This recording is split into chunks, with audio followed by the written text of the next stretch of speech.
તો નમસ્કાર ગુજરાત, સ્વાગત છે આપ સૌનું આપણી ચેનલ ગુજરાત રોજબરોજ માહિતી યુટ્યુબ સમાચાર ઉપર અને દેશ દુનિયાના અને ગુજરાતને લગતા તમામ મોટા સમાચાર જોવા માટે મિત્રો ચેનલને સબસ્ક્રાઇબ, વિડીયોને લાઇક કરવાનું ના ભૂલશો। ત્યારે ખેડૂત જગતના અને દેશ દુનિયાના 10 મોટા સમાચારોની જ્યારે વાત કરવામાં આવે ત્યારે મિત્રો સૌથી પહેલાં વાત કરીશું જે મોટો નિર્ણય લેવામાં આવ્યો છે તે મોટા નિર્ણય। જ્યાં મિત્રો આજથી પેટ્રોલ અને ડીઝલ સસ્તું થઈ ગયું છે, એટલે કે મિત્રો લોકસભાની ચૂંટણી પહેલાં સામાન્ય લોકોને મોટી રાહત અને એક મોટો દાવ રમવા માટે જે 2022થી પેટ્રોલના ભાવમાં ઉથલપાથલ નથી જોવા મળી તે હવે જ્યારે ચૂંટણીનો માત્ર એક જ દિવસ જાહેરાતમાં આડો છે એના પહેલા દિવસ જોવા મળી છે। જી હા મિત્રો, પેટ્રોલિયમ અને કુદરતી ગેસ મંત્રી હરદીપસિંહ પુરીએ ગુરુવારે દેશભરમાં પેટ્રોલ અને ડીઝલના ભાવમાં પ્રતિ લીટર 2 રૂપિયાના ઘટાડા અંગે માહિતી આપી હતી અને નવા ભાવ શુક્રવારે સવારે 6 વાગ્યાથી અમલમાં લેવામાં આવ્યા છે, જે ખૂબ જ મોટા સમાચાર આવી રહ્યા છે। ત્યારબાદ મિત્રો બીજા મોટા સમાચારની વાત કરવામાં આવે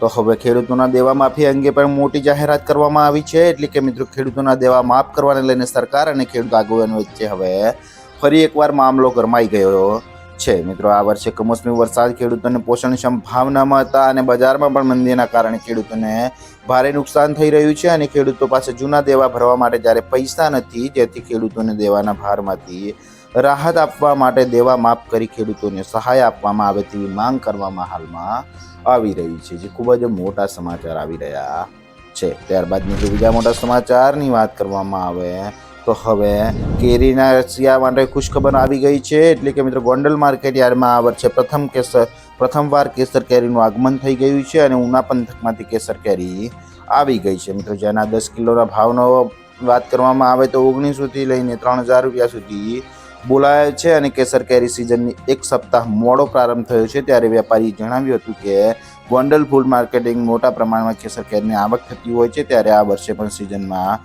શ્રી ગણેશ થયા છે, ત્યારે 200 બોક્સની આવક ખૂબ જ સારી કહેવાય છે, જે ખૂબ જ મોટા સમાચાર આવી રહ્યા છે। ત્યારબાદ મિત્રો બીજા મોટા સમાચારની વાત કરવામાં આવે તો હવે ખેડૂતો માટે પણ ખુશખબર આવી છે। એટલે કે મિત્રો 18મી માર્ચથી આગામી 90 દિવસ સુધી તુવેર, ચણા અને રાયડાની ટેકાના ભાવે ખરીદી કરાશે। મિત્રો કૃષિ મંત્રી રાઘવજી પટેલે જણાવ્યું છે કે વડાપ્રધાન નરેન્દ્ર મોદીના માર્ગદર્શન હેઠળ ખેડૂતોને પોષણક્ષમ ભાવ મળે એ માટે અનેકવિધ પ્રયાસો કરવામાં આવી રહ્યા છે, ત્યારે ખેડૂતોના ઉત્પાદિત પાકોનો ટેકાના ભાવે ખરીદી પ્રક્રિયા પણ સમયસર કરવામાં આવે, જેના ભાગરૂપે ગુજરાતમાં તુવેર, ચણા અને રાયડાની આગામી તારીખ 18મી માર્ચથી ટેકાના ભાવે ખરીદી શરૂ થશે, જે આગામી 90 દિવસ એટલે કે 15મી જૂન સુધી ચાલુ રહેશે મિત્રો। અને આ જેની લાભ અંદાજે 3.20 લાખ ખેડૂતોને મળશે, જે ખૂબ જ મોટા સમાચાર આવી રહ્યા છે। ત્યારબાદ મિત્રો બીજા મોટા સમાચારની વાત કરવામાં આવે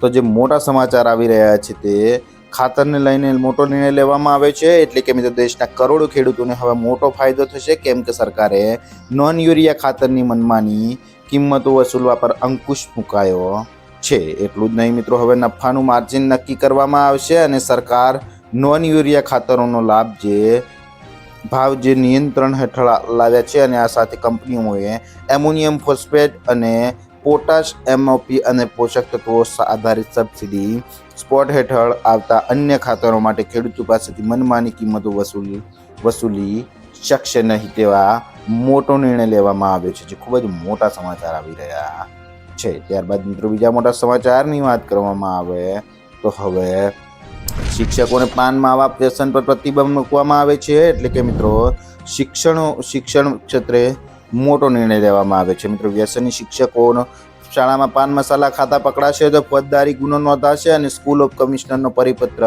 શાળા આસપાસ તમાકુ સિગારેટના વેચાણ પર વોચ રાખવા તાકીદ કરવામાં આવશે અને શિક્ષણ વિભાગની કમિશનર ઓફ સ્કૂલની કચેરી દ્વારા તમામ DOને પરિપત્ર કરીને શાળાઓમાં શિક્ષકો દ્વારા કરાતા વ્યસન પર પ્રતિબંધ લાવવા માટે આદેશ કરવામાં આવ્યો છે। મિત્રો શિક્ષણ વિભાગને કરાયેલા પત્ર બાદ શિક્ષણ વિભાગ સફાળું જાગ્યું છે અને કાયદાનો કડક અમલ કરાવવા માટે આદેશ કરવામાં આવે છે। ત્યારે સરકાર આદેશ મુજબ શાળાની અમુક ત્રિજ્યાના અંતર સુધી તમાકુ કે સિગારેટ પર મસાલા જેવા તમાકુના ઉત્પાદનોના વેચાણ પર પ્રતિબંધ છે, છતાં હાલ સ્કૂલોની આસપાસ વેચાણ થાય છે। ત્યારે ઉપરાંત શિક્ષકો અને આચાર્ય દ્વારા ખુલ્લેઆમ બાળકોની સામે તમાકુ કે મસાલા મસળીને ખાતા જોવા મળતા હોય છે મિત્રો, જેથી બાળકો શિક્ષણના પાઠ ભણવા આવે છે ત્યાં વ્યસન કરવાના પાઠ ભણીને જાય છે, તે શિક્ષણ જગત માટે ખૂબ જ લાંછનીય છે તેવું લાગી રહ્યું હતું અને જેના લીધે ખૂબ જ મોટો નિર્ણય લેવામાં આવ્યો છે, જે ખૂબ જ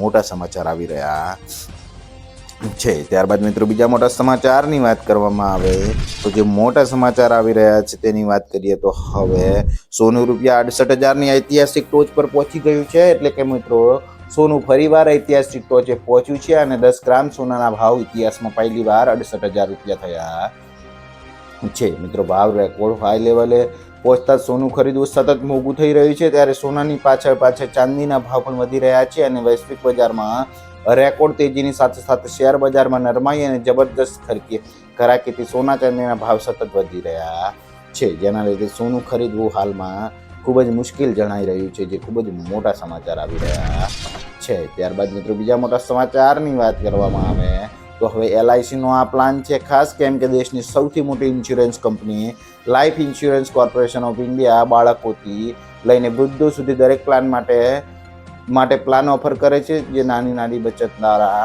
પણ મોટા ફંડ એકત્રણ કરવામાં ખૂબ જ મદદ કરતી હોય છે. મિત્રો આવી જ એક અદ્ભુત પોલિસી LIC જીવન પ્રગતિ, જેમાં તમે દરરોજ 200 રૂપિયાની બચત કરીને 28 લાખ રૂપિયા પાકતી મુદ્દતે મેળવી શકો છો, જે ખૂબ જ મોટા સમાચાર આવી રહ્યા છે. ત્યારબાદ મિત્રો બીજા મોટા સમાચારની વાત કરવામાં આવે તો હવે વીજળી બિલમાં ઘટાડો, એટલે કે મિત્રો ગુજરાતમાં વીજ ગ્રાહકોના હિતમાં સરકારનો નિર્ણય. એટલે કે મિત્રો જાન્યુઆરીથી માર્ચ 2024ના ત્રિમાસિક ગાળામાં ફ્યુઝ ચાર્જ 3.35 પ્રતિ યુનિટથી ઘટીને 2.85 પ્રતિ યુનિટ વસૂલ કરવામાં થાય છે, તેમ ઉર્જા મંત્રી કનુભાઈ દેસાઈએ જણાવ્યું છે. ત્યારે મિત્રો ગુજરાત વિકાસ નિગમ લિમિટેડ હેઠળની ચારેય વીજ કંપની અંદાજે 1.70 કરોડ ગ્રાહકોને આ ત્રિમાસિક ગાળામાં આશરે રૂપિયા 1340 કરોડનો લાભ થશે અને માસિક 1,100 યુનિટનો વીજ વપરાશ કરવામાં આવે તો અંદાજે રૂપિયા 57ની માસિક બચત થશે, જે ખૂબ જ મોટા સમાચાર આવી રહ્યા છે. ત્યારબાદ મિત્રો બીજા મોટા સમાચારની વાત કરવામાં આવે તો હવે ગેરંટી ફ્રી લોન, એટલે કે મિત્રો small industry development bank of ઇન્ડિયાએ મંગળવારે જન ઔષધિ કેન્દ્રોના સંચાલકોને મજબૂત કરવાના ઉદ્દેશ્ય સાથે ક્રેડિટ સહાય યોજના શરૂ કરી છે. મિત્રો યોજના અને તેને સમર્પિત વેબસાઇટ લોન્ચ કર્યા પછી તેમણે જણાવ્યું છે કે કેન્દ્રીય સ્વાસ્થ્ય મંત્રી મનસુખ માંડવિયાએ કહ્યું છે કે આનાથી જન ઔષધિ કેન્દ્રોની સંખ્યા વધારવામાં મદદ મળશે અને કેન્દ્રીય મંત્રીએ કહ્યું છે કે જન ઔષધિ કેન્દ્રના સંચાલકો આ યોજના હેઠળ ગેરંટી ફ્રી લોન મળશે, જે ખૂબ જ મોટા સમાચાર આવી રહ્યા છે. તો મિત્રો આ હતા ગુજરાત રોજબરોજ માહિતી યુટ્યુબ સમાચારના 12 મોટા સમાચાર. બીજા સમાચાર જોવા માટે ચેનલને સબસ્ક્રાઇબ, વિડીયોને લાઇક કરવાનું ના ભૂલશો.